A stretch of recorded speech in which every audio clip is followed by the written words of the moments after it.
राजा रामचंद्र की राजा रामचंद्र की।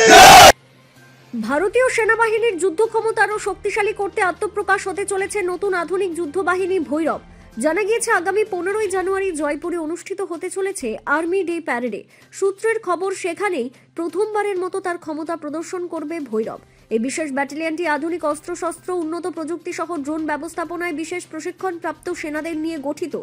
জানা গেছে ভবিষ্যতের যুদ্ধের কথা মাথায় রেখে ভৈরব ব্যাটালিয়ন তৈরি করা হয়েছে। আধুনিক যুদ্ধক্ষেত্রে ড্রোনের ব্যবহার ক্রমশ বাড়ছে, সেই কারণে এই ব্যাটালিয়নের সদস্যদের ড্রোন অপারেশন, নজরদারি, টার্গেট শনাক্তকরণ ও কৌশলগত আকাশ অভিযানে বিশেষভাবে দক্ষ করে তোলা হয়েছে। দেশের প্রতিরক্ষা ক্ষমতা বৃদ্ধি, জাতীয় নিরাপত্তা আরও মজবুত করা ও কৌশলগত আকাশ ও স্থল অভিযানে দ্রুত ও কার্যকর প্রতিক্রিয়া দেওয়াই এই ব্যাটালিয়নের মূল উদ্দেশ্য। আধুনিক যুদ্ধের চ্যালেঞ্জ মোকাবিলায় ভৈরব ব্যাটালিয়ন ভারতীয় সেনাবাহিনীর শক্তিকে নতুন মাত্রা দেবে বলেই মনে করছে প্রতিরক্ষা মহল। এই উদ্যোগের মাধ্যমে ভারতীয় সেনাবাহিনী স্পষ্ট বার্তা দিল, দেশের নিরাপত্তা রক্ষায় তারা প্রযুক্তি নির্ভর ও ভবিষ্যৎমুখী যুদ্ধ ব্যবস্থার জন্য সম্পূর্ণ প্রস্তুত।